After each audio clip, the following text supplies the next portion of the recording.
Vivre à crédit est devenu la règle des sociétés modernes. Défiscalisation, baisse des taux d'intérêt. Pour relancer la croissance, les gouvernements européens misent sur une accession facilitée au crédit. Tout est fait pour donner l'illusion aux particuliers qu'ils peuvent augmenter leur pouvoir d'achat et que cela n'aura pas de conséquences. Au moment du passage à l'euro, le recours au crédit est ainsi apparu comme un moyen de compenser l'impact de l'inflation sur les budgets familiaux.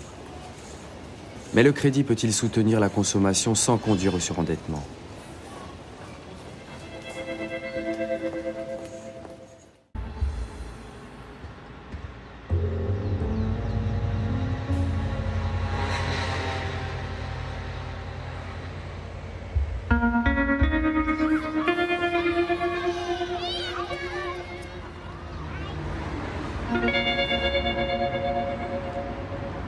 En Espagne, la flambée des prix de l'immobilier a eu pour conséquence d'allonger de manière considérable la durée des prêts.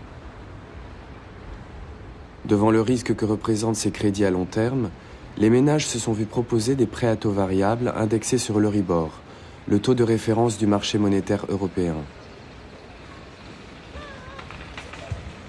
En théorie, tout devrait aller bien.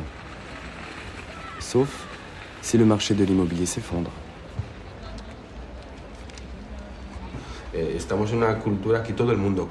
On vit dans une culture où tout le monde achète. Tous nos amis, les gens qu'on connaît, tout le monde est propriétaire de son logement. On ne s'est pas posé beaucoup de questions au moment d'acheter. On a seulement regardé si on pourrait rembourser les mensualités. On n'a pas vraiment regardé les conditions. Tout ce qu'on voulait savoir, c'était combien la banque allait prendre pour ouvrir le crédit, quelle serait la pénalité si on vendait l'appartement avant d'avoir fini de le rembourser, et la somme qu'on aurait à rembourser chaque mois, le taux d'intérêt, le rebord, etc. On a un crédit revolving. Si on veut, on peut se servir de la partie du capital déjà amortie. Pour le moment, on ne pense pas le faire. On ne veut pas dépenser plus. Par contre, je ne me souviens pas si on avait une durée de remboursement maximum. Si, on s'est engagé sur 30 ans. Oui, on s'est engagé sur 30 ans, avec un taux d'intérêt indexé sur l'Euribor, plus 0,75%.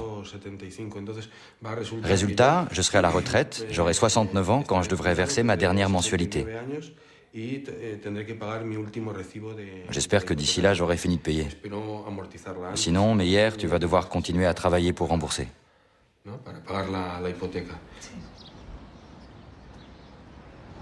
En 2 ans, on n'a amorti que 12 000 € de notre emprunt.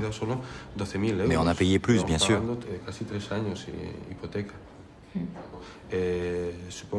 J'imagine que si on ne peut plus payer, la banque gardera l'appartement. Mais les banques ne voudront pas se retrouver avec des appartements qui valent moins que ce qu'elles ont prêté. Cette histoire de crédit nous inquiète vraiment parce qu'on ne sait pas comment ça va finir. Mais on a acheté au bon moment, quand le taux d'intérêt était bas. Et puis à ce moment-là, on n'était pas très informés. Maintenant, si, les gens sont très alarmistes. Ils réfléchissent à 2 fois avant de choisir entre le prêt à taux fixe et le prêt à taux variable que nous, on a choisi, comme la majorité des Espagnols d'ailleurs. À l'époque, la question ne se posait pas. Personne ne conseillait d'emprunter à taux fixe parce que le rebord risquait de monter. Alors que l'an dernier, on avait des mensualités de 1 300 €, maintenant, on se retrouve à rembourser 1 480 € par mois. En 1 an, le taux d'intérêt est passé de 3,5% à 4,8%, ce qui nous fait 180 € de plus chaque mois.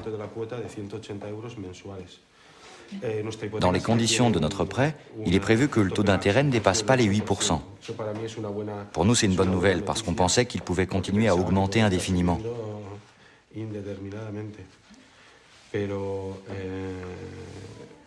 Mais un taux à 8%, ça équivaut quand même à doubler le montant des intérêts. J'espère qu'on n'en arrivera pas là.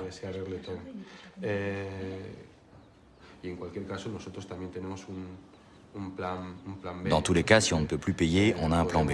Et même un plan C, on irait chez ma mère. On peut aussi retourner au village. Las habitaciones, ¿no? Sí.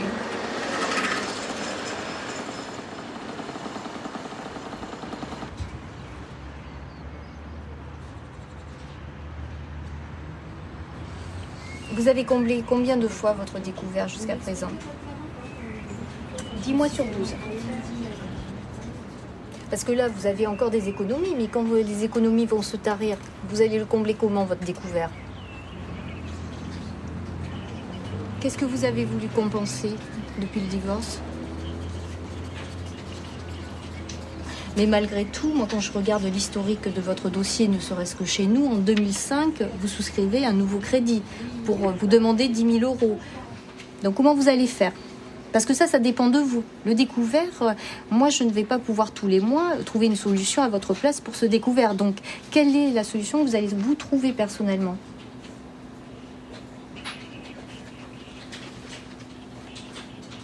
Mais vous me dites, ma fille aînée a coûté plus cher que ma fille cadette.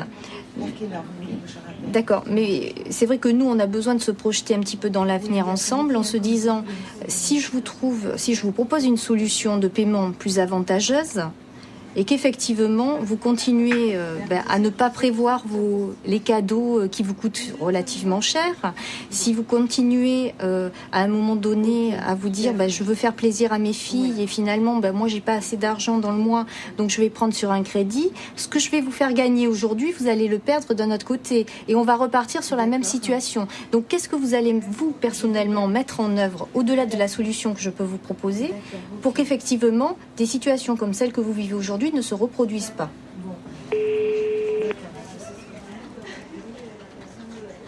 Allô? Madame Fritz. Oui, allô? Oui, bonjour, Florence Philippot, Banque Casino. Je vous rappelle donc comme convenu, suite à l'étude que nous avons faite ensemble concernant le regroupement de vos crédits pour un allègement de vos mensualités. Voilà, c'est ça, oui. D'accord, vous avez bien 5 minutes à m'accorder pour que je vous dise ce que nous pouvons vous proposer? Oui, bien sûr. D'accord. Alors, par rapport aux éléments que vous m'aviez communiqués et aux difficultés financières que vous rencontriez maintenant, moi, j'ai refait un point global de votre budget. Je l'ai présenté à notre commission de façon à voir ce que l'on pouvait faire pour diminuer vos mensualités. D'accord. Donc à ce jour, entre les trois comptes que vous m'avez donnés, qui se situent donc chez Banque Casino et chez Mediatis, vous avez une mensualité globale de 518 €. D'accord. C'est ça, oui. Demain, ce que je peux vous proposer, c'est de regrouper ces trois crédits en un seul et unique, ce qui vous ferait des mensualités d'un montant de 361,07 € pendant une période de 8 ans. Est-ce que cela pourrait vous convenir ? Bah oui. En sachant que c'est pratiquement 200 € de moins. Ça vous fait 157 € effectivement de moins par mois. D'accord. Mais écoutez, pas de problème. Voilà, donc ce sera sur une période de 8 ans et je vous rappelle bien qu'à partir de maintenant, vous ne pouvez plus utiliser ces trois crédits puisque je vais mettre une opposition dessus suite au rachat que vous venons de faire ensemble. D'accord. Voilà. Eh ben, je vous remercie beaucoup. C'est moi qui vous remercie de votre accueil. Je vous souhaite une bonne journée, madame. Merci. À bientôt, au revoir. Au revoir. Rien n'interdit d'utiliser le crédit, au contraire, pour boucler des fins de mois un peu difficiles ou pour faire face à un coup dur. Dans l'objet même du crédit, le crédit permet à certains moments de jouer la jonction entre un moment difficile dans son budget et un moment un tout petit peu plus aisé. Donc je ne crois pas qu'on puisse dire qu'il ne doit pas servir à boucler les fins de mois. Si effectivement il est en permanence utilisé pour boucler les fins de mois pendant une durée indéterminée, c'est comme un découvert d'ailleurs, c'est exactement le même principe, c'est qu'il y a un problème structurel dans votre budget.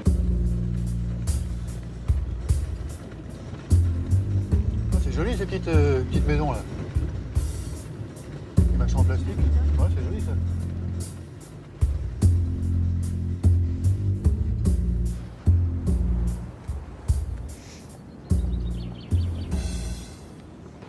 J'ai lâché prise quelques temps et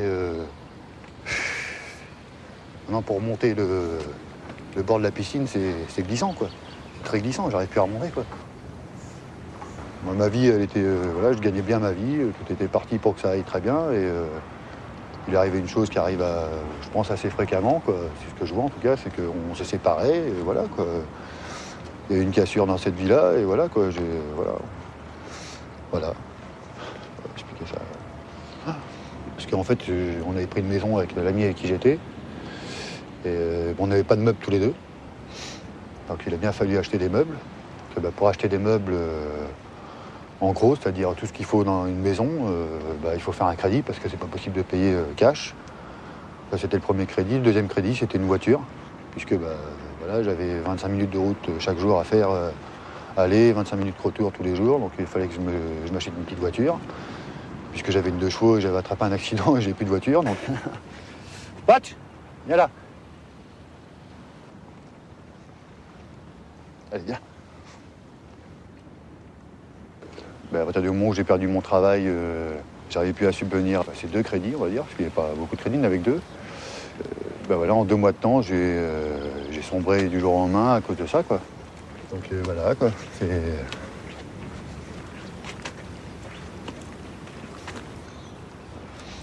Dès que j'ai commencé à voir qu'il y avait un problème et que ça a commencé à devenir plus tolérable ni rien, quoi. Donc j'ai été voir ce banquier pour vite trouver une solution, quoi. Donc voilà, et le banquier m'a dit, mais Nicolas, il ne faut pas s'inquiéter, ça arrive à beaucoup de gens, ça arrive d'avoir des problèmes dans sa vie, on n'est pas à l'abri, donc t'inquiète pas, je vais te refaire un crédit qui va englober tout ça, et puis tu vas pouvoir t'en sortir, et voilà, quoi, ça te fera un petit apport d'argent de côté, et puis voilà, quoi, tu pourras subvenir à tes besoins en attendant de retrouver un logement et tout ça, quoi.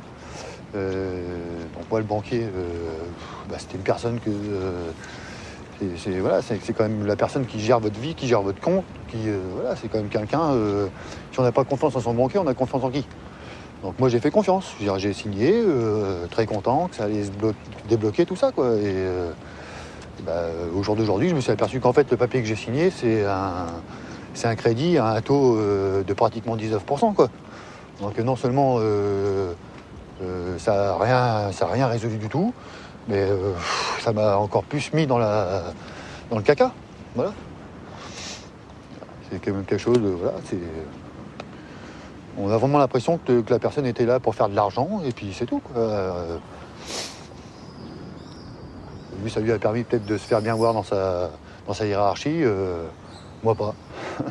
Moi pas.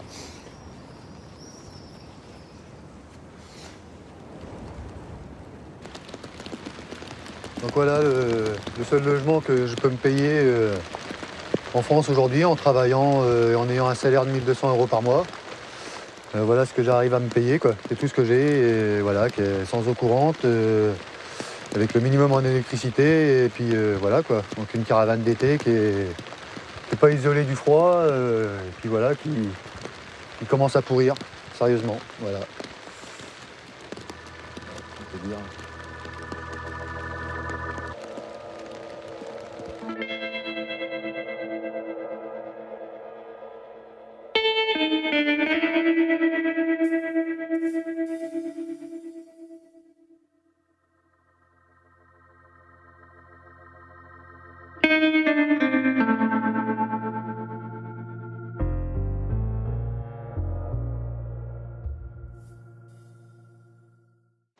Tous ceux qui imaginent qu'on a intérêt, et j'ai déjà entendu ce discours, que les établissements de crédit ou les banques auraient intérêt à générer du surendettement, méconnaissent totalement les contours économiques de notre métier, puisque le surendettement va nous coûter extrêmement cher. C'est pour cela qu'on n'a pas intérêt à surendetter des clients, comme on le dit. Alors ça coûte cher sur plusieurs niveaux. D'abord parce que il est clair que notre créance va être révisée dans l'ensemble de ses modalités, dans la durée, dans le taux, avec des baisses de taux considérables. Ensuite, ça va avoir un coût sur nos propres structures, puisqu'il va falloir mettre en œuvre et mettre en place des équipes supplémentaires qui vont gérer la négociation avec la Banque de France, la gestion du plan, plus l'accompagnement dans les durées que je vous évoquais tout à l'heure. Et puis il y a le portage de la créance, puisque cet argent qui ne nous est pas remboursé et qui est gelé, il va bien falloir qu'on l'ait, nous, puisqu'il faut l'acheter au marché financier, et donc on le paie, plus un certain nombre de coûts indirects qui vont grever la rentabilité du dossier, proprement dit. Et alors, le dernier élément, c'est que ces clients sont exclus du système pendant 10 ans et ne peuvent plus avoir accès au crédit. Alors, nous, ce qu'on préconise depuis quelques années, c'est de dire, plutôt que de gloser sur la responsabilité du prêteur, et de dire tout est de la responsabilité du prêteur, donner au prêteur les moyens d'exercer sa responsabilité. Et donc, il faut mettre en place et lui permettre d'obtenir un certain nombre d'outils qui lui permettent de connaître à la fois la nature des engagements d'un client, etc. Je crois qu'il y a un débat en France sur l'utilisation du fichier positif parce qu'on considère que ça peut être une atteinte aux libertés individuelles, etc. Donc le débat est lancé. Nous, on a lancé le débat il y a quelques années sur cette responsabilité du prêteur. Aujourd'hui, donner les moyens au prêteur d'exercer sa responsabilité, c'est le discours qu'on a tenu au pouvoir public. Aujourd'hui, on considère que ce débat doit être pris en charge par les pouvoirs publics.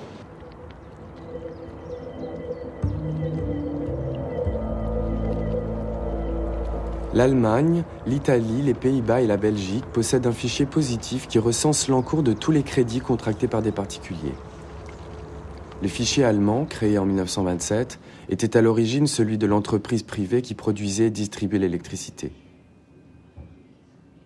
Lorsque cette société se lança dans la vente de produits électroménagers, elle utilisa ce fichier pour distinguer les bons payeurs des mauvais et proposer aux seuls clients solvables d'acheter à crédit leur frigidaire ou leur aspirateur. Les employés chargés de relever les compteurs encaissaient les mensualités des crédits en même temps que les factures d'électricité. Aujourd'hui, afin de sécuriser leurs transactions, 2000 commerçants et autant de banques continuent d'utiliser ce fichier. En Allemagne, notre fichier recense plus de 64 millions de personnes de plus de 18 ans. C'est-à-dire que tout citoyen est dans le fichier. Cette institution a pour objectif de rendre l'accès au crédit des particuliers le plus facile et le plus rapide possible. Tous les crédits contractés sont recensés, c'est-à-dire compte courant, crédit, téléphone portable, etc. Nos données sont enregistrées pendant 3 ans avant d'être effacées en fin d'année. Autrement dit, tout crédit est enregistré jusqu'au paiement final, plus 3 ans. Pourquoi ? Les particuliers qui demandent un crédit ne sont en général pas connus en dehors de leur banque de proximité. Mais ils démarchent aussi d'autres banques pour comparer les conditions. Par exemple, s'ils veulent s'acheter une voiture, la Schufa est là pour que le financement du crédit se déroule le plus facilement possible et qu'ils ne soient pas obligés d'apporter leur fiche de paye, etc. Nous partons du principe que le citoyen est le premier à décider s'il veut un crédit, avant que les banques ne le contactent dans ce but. Nous sommes en contact étroit avec la Banque mondiale qui compare ces données au niveau international. Or, elle a constaté que dans les pays où il n'existe que des fichiers négatifs, sur 100 demandes de crédit, 50 sont refusées. En revanche, dans ceux où il existe des fichiers positifs, seules 20 demandes sont rejetées, alors que les risques sont les mêmes. Autrement dit, l'enregistrement des données positives permet surtout un traitement plus qualifié des demandes de crédit. Si le fichier positif privé allemand facilite l'accès au crédit, il ne protège pas les consommateurs du surendettement. En 2006, l'Allemagne a enregistré une hausse de 22% du nombre de ménages surendettés. Un fichier public permettrait-il de sécuriser davantage les transactions entre prêteurs et emprunteurs ? Le débat est lancé. Si fichier positif il devait y avoir en France, il vaudrait mieux que ce soit un fichier positif public. Puisque, quand je dis public, qu'il soit géré par un organisme public tel que la Banque de France. Si fichier positif privé, ça veut dire que les utilisations éventuelles du fichier seraient peut-être pas toutes maîtrisées. Alors il est clair que si on ne règle pas le problème rapidement et qu'on ne prenne pas des positions, le risque de création de fichiers positifs privés existe, et ça peut d'ailleurs être des fichiers positifs privés offshore, si j'ose dire, qui se situent à l'étranger, pour ne pas être soumis à la loi française. Et donc on a là un problème récurrent sur lequel il va falloir sans doute réfléchir, c'est vrai. Un fichier public permettrait sans doute de mieux contrôler le secteur bancaire. Reste que 3 situations de surendettement sur 4 sont provoquées non pas par un excès de crédit, mais par un accident de vie. Ce contre quoi aucun fichier public ou privé ne peut rien.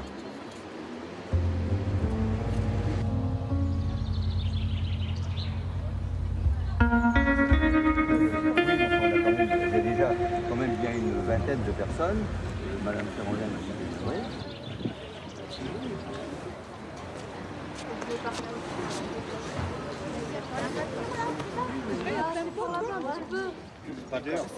En Mayenne, c'est la première fois qu'il y a une bataille des locataires pour faire que, après la réhabilitation et les hausses de loyer, parce que c'est bien ça l'enjeu, que vous puissiez rester dans vos logements.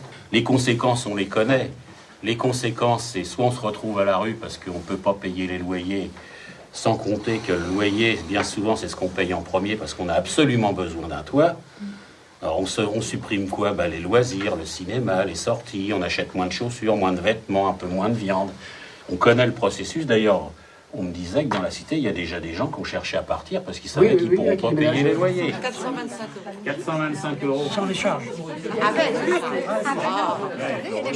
Oui, d'accord. Et comment vous avez l'APL ou pas? Non. Non. Je connais le truc parce que de toute façon, au niveau des appels, je gagne trop. Alors, je gagne pas assez, mais je gagne trop. Voilà. Oui, ça c'est fait pour vous tourner vers le privé. Le privé gagne des sous. Voilà. Malheureusement, les HLM, c'est des loyers, ce sont de plus en plus des loyers inaccessibles pour les familles. Oui, bien sûr. On a droit, c'est notre souci, nous, à la CNL, c'est le lien entre les ressources des locataires et leur charge logement. Aujourd'hui, la charge logement, elle dégrade le pouvoir d'achat des familles. Tout le monde reconnaît que le logement est en crise, mais il est en crise parce qu'on manque de logement, mais il est en crise aussi, pire qu'en 54 au moment de l'appel de l'abbé Pierre, parce qu'aujourd'hui, quand on construit des logements, les gens n'ont plus les moyens de payer les loyers pour y accéder. C'est là où il y a une crise beaucoup plus grave. Il doit y avoir à peu près, comme locataires dans les logements sociaux, 70% des locataires qui sont au niveau du SMIC. Et il y en a presque 50% qui sont au niveau du seuil de pauvreté. Alors vous imaginez que vous n'êtes pas les seuls, ça ne doit pas vous conforter d'ailleurs. Mais moi... je dois de l'argent au niveau des HLM parce que j'ai du mal à y arriver. Malgré que je suis en CDI, j'essaye de payer tout le monde, j'y arrive pas. Bon, mais ça n'empêche pas qu'on vit quand même dans la misère. Moi, j'ai pas d'autre solution à vous, j'ai pas de solution miracle à vous donner. Il n'y a qu'une chose que je sais, c'est que si on se bat pas, on n'aura rien. Alors faut espérer qu'il y a quelque chose qui bouge quand même, parce qu'on en a marre là. Faut quelque chose qui bouge, faut qu'on bouge nous. Parce que là, tant que les autres bougent, ça bougera pas beaucoup. Mais si vous restez ensemble, tous unis, vous verrez qu'on arrivera à faire sauter tout ça et qu'ils ne pourront pas s'en prendre à qui que ce soit. Non mais on fait ce qu'on peut, mais on le ferait beaucoup mieux s'il y avait plus de monde à bouger, c'est tout. Il n'y a pas de mystère. Presque tous les dossiers de surendettement comportent des arriérés de charges, souvent liés au logement. Et partout en Europe, les sociétés HLM doivent faire face à un nombre croissant d'impayés.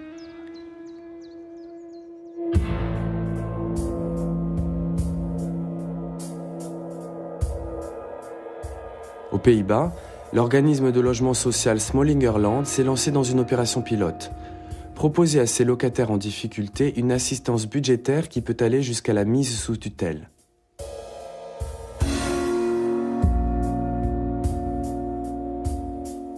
Wij hebben speciale aandacht voor mensen die een smalle beurs hebben.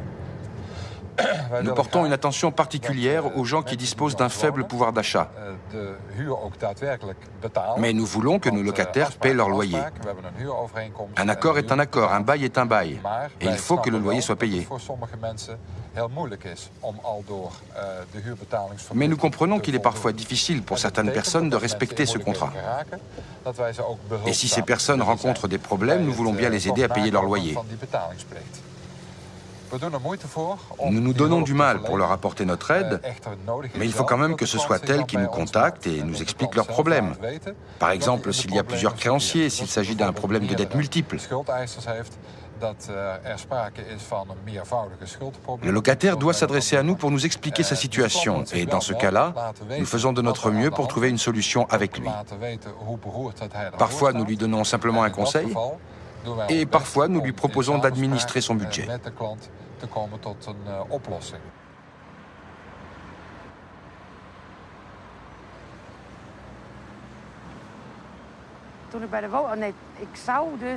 J'étais très endettée et il est arrivé un moment où on m'a dit qu'on allait m'expulser.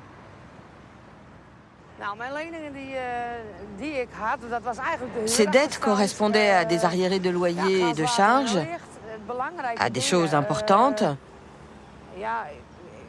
et à quelques notes de téléphone, celle du portable de ma fille. Au total, ça montait à 5 ou 6 000 euros. C'était pas beaucoup, mais quand même, il faut bien payer. Je suis contente que la société HLM ait réagi aussi vite. Ils m'ont dit, vous ne pouvez plus vous en sortir. On va vous aider, sinon vous êtes à la rue. Heureusement, on a pu éviter ça.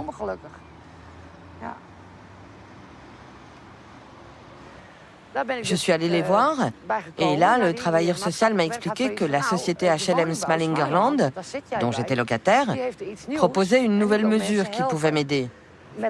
Si vous avez des dettes, on vous assiste. Qu'est-ce que vous en pensez?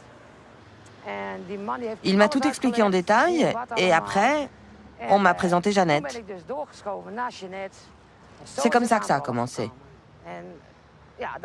J'ai dû tout apporter, même les relevés bancaires que j'avais cachés. Parce que, naturellement, on cache tout. On ne supporte plus de voir ces factures. J'ai rempli un grand sac. Et ensuite, je me suis assise à côté d'elle. Elle a tout trié et puis elle a dressé une liste. On va commencer par ça. C'est ça qui te pose le plus de problèmes.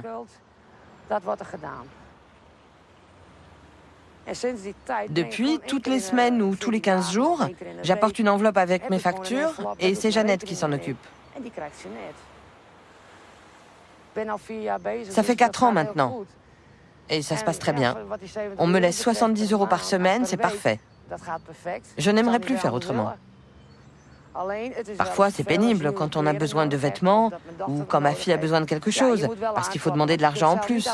Je n'ai pas accès à mon compte. Mais à l'avenir, je pense que j'aurai beaucoup de mal à m'occuper de nouveau de tout moi-même. Je pourrais facilement retomber dans l'idée, j'ai un peu d'argent en plus, je vais pouvoir m'acheter des trucs que je ne pouvais plus m'acheter. Maintenant, il faut que j'économise. Alors qu'avant, je pensais que ça n'était pas nécessaire. Alors que si. Je verrai bien. On ne peut pas prédire l'avenir. En fait, j'ai pas envie d'y réfléchir.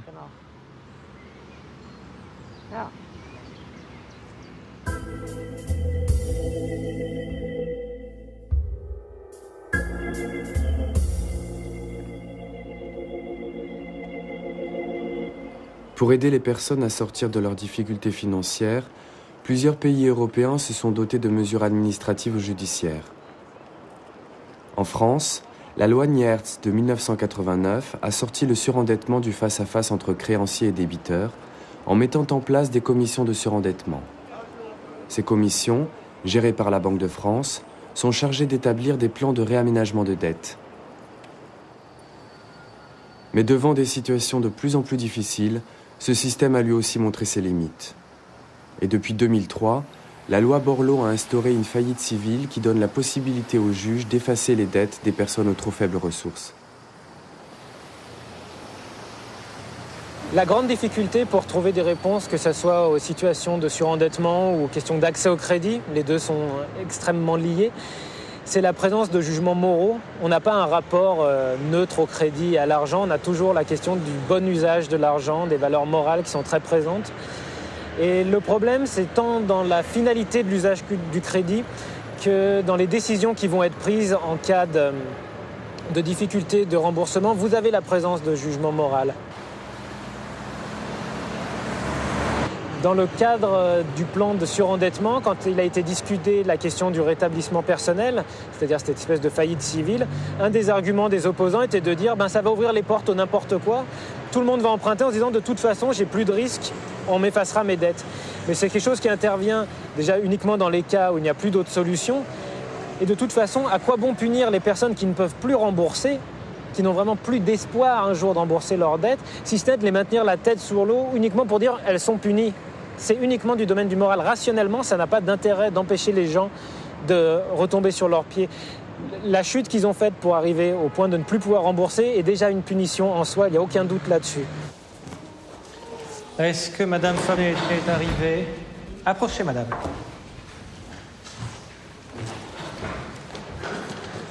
Bonjour, Madame. Oui, donc c'est une demande formée par le propriétaire de Madame qui sollicite l'expulsion de Madame au regard du fait que celle-ci a des loyers qui sont impayés depuis, je crois, 2005. Alors pas 2005, Madame. Des petits bouts, on va dire, au début 2006, mais en tout cas pour arriver à 3 000 euros, ça représente quand même un certain nombre de... Enfin, il y a beaucoup, en tout cas, d'irrégularités dans le paiement. Hein, vos difficultés, Madame, viendraient de ce que le loyer serait trop cher. Un peu, oui. Voilà, par rapport à ce que vous supportiez auparavant. Et qu'en déménageant en Charente-Maritime, vous êtes passé d'un loyer de 400 € environ à 670 €. Et que, parallèlement, vous avez perdu une partie de vos prestations sociales en raison de l'âge de vos enfants. Quelle est votre situation financière à l'heure actuelle? Eh bien là, je suis justement avec Madame Bonnemaison, je suis en train de faire un dossier de surendettement. Vous faites un dossier de surendettement? Oui. Donc vous avez 7 crédits à la consommation par ailleurs? Oui. Et il est indiqué que le montant des 7 crédits à la consommation représente 425,86 €. Le problème, c'est que avec les crédits, là, j'ai eu des saisies sur mes comptes, voilà, c'est ça. Vous avez eu des saisies sur les comptes bancaires? J'ai eu des saisies, oui. Et quand vous avez une saisie sur le compte bancaire, vous pouvez demander la mise à disposition de tout ce qui est insaisissable du montant. On peut prélever même par votre saisie. Alors normalement, c'est indiqué dans les imprimés qui vous sont remis, mais votre compte bancaire, on ne peut pas saisir l'intégralité du compte bancaire. Vous pouvez demander la mise à disposition, 1, du RMI, et 2, de la partie insaisissable du salaire. Alors sur 1300 € avec 3 enfants à charge, on peut saisir sur votre compte bancaire que 162,67 €. Eh oui, mais c'était fait. Moi, quand je m'en suis aperçue, la banque m'a prévenu, c'était fait. Oui, mais il fallait, lorsqu'elle vous a prévenu, il fallait aller voir la banque pour dire qu'il fallait réduire. Enfin bon. Donc vous souhaitez rester dans les lieux en rattrapant le retard, ça vous conviendrait? Pour l'instant, oui. Parce que quitte à ce que vous retrouviez. Oui, j'entends bien. Alors, vous savez, la commission de surendettement va passer. Non, mais bon, moi je suis là pour défendre le propriétaire. Donc si j'acquiesce dans votre sens, alors qu'évidemment le propriétaire à qui je vais transmettre les propositions de Madame ne va pas acquiescer, je ne fais pas non plus mon travail. Donc c'est vrai que le propriétaire à qui il va être opposé des délais de paiement avec une suspension de la clause, il ne va pas comprendre non plus trop la logique de la justice. Mais la décision du juge n'est jamais évidente, on n'est jamais certain d'avoir pris la meilleure décision. On essaie de trouver ce qui nous semble le mieux, mais on est toujours dans un pari, surtout dans de telles matières, c'est-à-dire que ça a dépendu des éléments de fait qui nous ont été soumis, et donc de la capacité des gens à nous apporter ces éléments de fait, d'invoquer ce qu'il faut. On travaille vraiment dans le relatif le plus absolu. Or, on le voit, nombre de ces débiteurs sont souvent épuisés par leur situation, usés, et lorsqu'une nouvelle difficulté survient, ils ont l'impression que c'est terminé et qu'ils n'y arriveront pas. Et là, on voit bien que ce qu'il faudrait derrière, c'est le suivi social. Alors, le législateur l'a dit dans la loi de 2003, dans la loi Borloo, que le juge pouvait prendre des mesures de suivi social, mais n'a pas définit ce qu'était cette mesure de suivi social, c'est-à-dire qui l'a fait, quels sont ses pouvoirs, dans quelle durée. Bien. Dès lors que tous ces éléments-là ne sont pas définis, il est impossible de mettre en œuvre cette mesure de suivi social qui, dès lors, n'a plus qu'un effet soit incantatoire, soit purement rituel. Enfin, c'est uniquement un vœu pieux, mais totalement inefficace. Nous sommes clairement confrontés, nous, à notre impuissance par rapport à certaines situations. Le juge peut effacer les dettes, c'est pas lui qui va créer de l'emploi là où il n'y en a pas, créer du pouvoir d'achat là où il n'y en a plus. Et aussi créer une capacité de gérer ces situations de la part du débiteur là où celui-ci est incapable de le faire. Aux Pays-Bas, une procédure judiciaire prévoit elle aussi un effacement de dette qui intervient quel que soit le niveau de revenu des personnes et le montant des sommes à rembourser. En contrepartie, durant les 3 années que dure la procédure, les débiteurs doivent respecter un code de bonne conduite.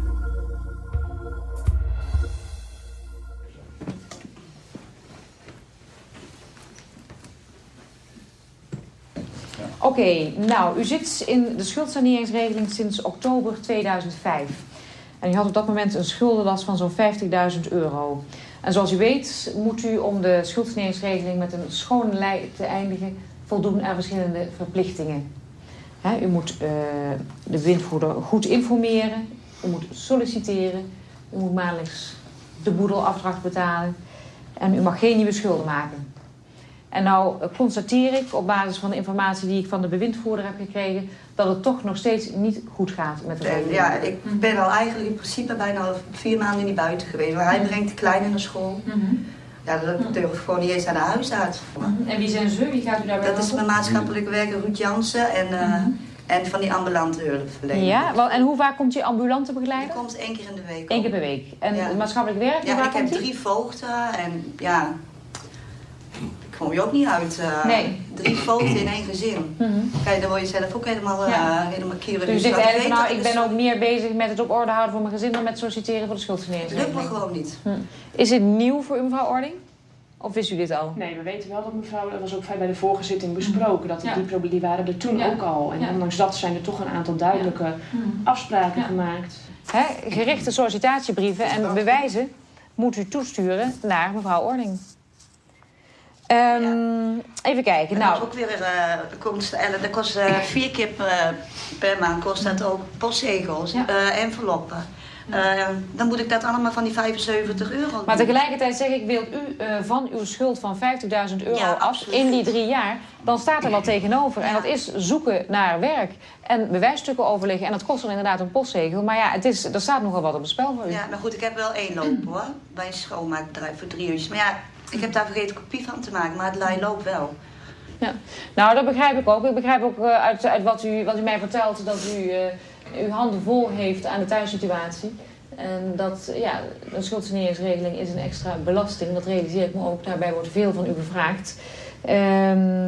Nou, het is zo, wij kwamen in de schuldsanering en vlak daarna kreeg ik dat huis. En we hebben 4 jaar een beetje rondgezworven. Dus ja, ik heb gewoon echt 1 jaar nodig gehad om bij te komen in mijn huis. Alles op orde te krijgen. Ja. Ik ben nog helemaal niet op orde.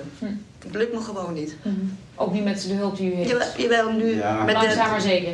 Langzaam, het komt maar langzaam op gang. Ik heb een dossier met stukken. U bent hier eerder geweest. U heeft verteld wat u wilde vertellen. U heeft ook gezegd dat u uw uiterste best gaat doen. En ik ga nou over de zaak nadenken en ik doe volgende week uitspraak. Dus daarmee is de behandeling afgerond. Goed? Oké. Bedankt voor de komst en de toelichting. Ja. Jo.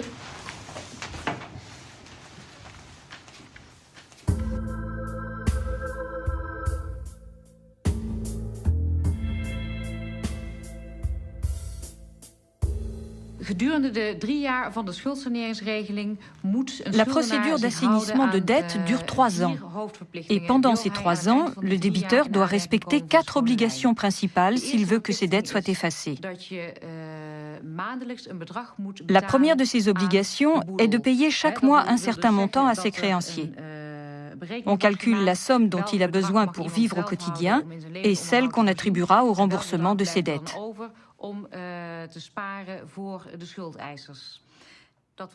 On est obligé de réserver le maximum des revenus pour les créanciers. Ça veut dire que pour bénéficier de cette procédure, il faut que vos revenus et vos dépenses soient équilibrés. Au cours du premier jugement, on nomme un tuteur et un juge-commissaire. Pendant les 3 années de la procédure, le tuteur devra rester en contact avec le débiteur.